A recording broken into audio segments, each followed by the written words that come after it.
બુલેટિનમાં આપનું સ્વાગત છે। ધ્રાંગધ્રા નગરપાલિકા તથા વિવિધ સામાજિક સંસ્થાઓ દ્વારા વિશ્વ પર્યાવરણ દિવસની ઉજવણી કરાઈ। આજના ગ્લોબલ વોર્મિંગમાં વૃક્ષો એ મહત્વની ભૂમિકા ભજવે છે। આજના ગ્લોબલ વોર્મિંગમાં વૃક્ષ એ મહત્વની ભૂમિકા ભજવે છે। મનુષ્ય સહિત જીવન સૃષ્ટિના નાના મોટા જીવો માટે ઓક્સિજન એકમાત્ર વૃક્ષો જ પૂરું પાડે છે। આજે દિન પ્રતિદિન ગરમીના અસંખ્ય તાપ અને બફારા સામે વૃક્ષો છાંયડો સમાન ઢાલ બને છે। આજના ગ્લોબલ વોર્મિંગના સમયમાં દરેક મનુષ્યે પોતાના જન્મદિવસે એક વૃક્ષ અવશ્ય વાવવું જોઈએ।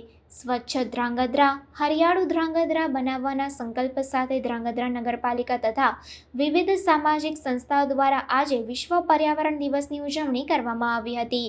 ધ્રાંગધ્રા શહેરી વિસ્તારમાં આવેલા વિવિધ ધાર્મિક સ્થળો તથા તળાવ ગાર્ડન સહિત વિસ્તારમાં વૃક્ષારોપણ કરવામાં આવ્યું હતું। આ સાથે પર્યાવરણની જાળવણી અને જાગૃતિ આવે તે માટે ઉપરાંત આજના મોડર્ન અને આધુનિક યુગમાં દેખાદેખીમાં લોકો પોતાના જન્મદિવસે મોટા ખર્ચાઓ કરે છે, પરંતુ આ ખર્ચાઓ કરવા કરતાં વૃક્ષ વાવી પર્યાવરણ બચાવવા મહત્વની ભૂમિકા ભજવવી જોઈએ તેવા ઉમદા ઉદ્દેશ્ય સાથે ધ્રાંગધ્રાના પત્રકાર તથા બ્લડ ડોનેશન ગ્રુપના સલીમભાઈ ઘાંચીએ પોતાના જન્મદિવસે એક વૃક્ષ વાવી સાથે વૃક્ષારોપણ કરી સમાજ અને લોકોમાં પર્યાવરણ જાગૃતિ અંગે સુંદર મેસેજ આપ્યો હતો।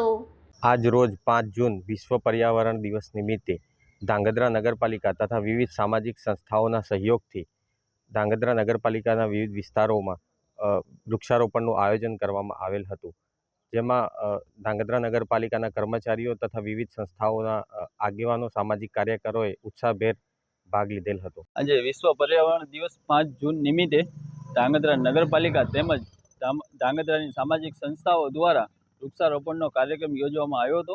ત્યારે આજે નગરપાલિકા અને સામાજિક સંસ્થાઓ દ્વારા બગીચાની પાર ઉપર અને રાજમહેલની સામે વૃક્ષારોપણનો કાર્યક્રમ કરવામાં આવ્યો હતો, જેથી કરીને આવનારા દિવસોમાં જે ગરમી પડી રહી છે તે ગરમીને અંતર ઓછું થાય એના માટે વૃક્ષ વાવવા બહુ જરૂરી છે। તો જેથી કરીને લોકોને અને ધ્રાંગધ્રા વાસીઓને ખૂબ અમારી અપીલ છે સામાજિક સંસ્થાઓ દ્વારા કે પોતાના ઘરે એક તો એક વૃક્ષ વાવો અને જરૂરી છે, વૃક્ષ જીવનની અંદર જરૂરી છે। જો વૃક્ષ નહીં વાવો તો આવનારા દિવસોમાં ગરમીનું અને પાણીનું પણ શોષણ બહુ થવાનું છે, તો જેથી કરીને વૃક્ષ વાવવા જરૂરી છે। તો અમારા સામાજિક સંસ્થાઓ દ્વારા આપ સૌને નમ્ર અપીલ કરવામાં આવે છે કે એક તો એક વૃક્ષ જરૂર વાવો।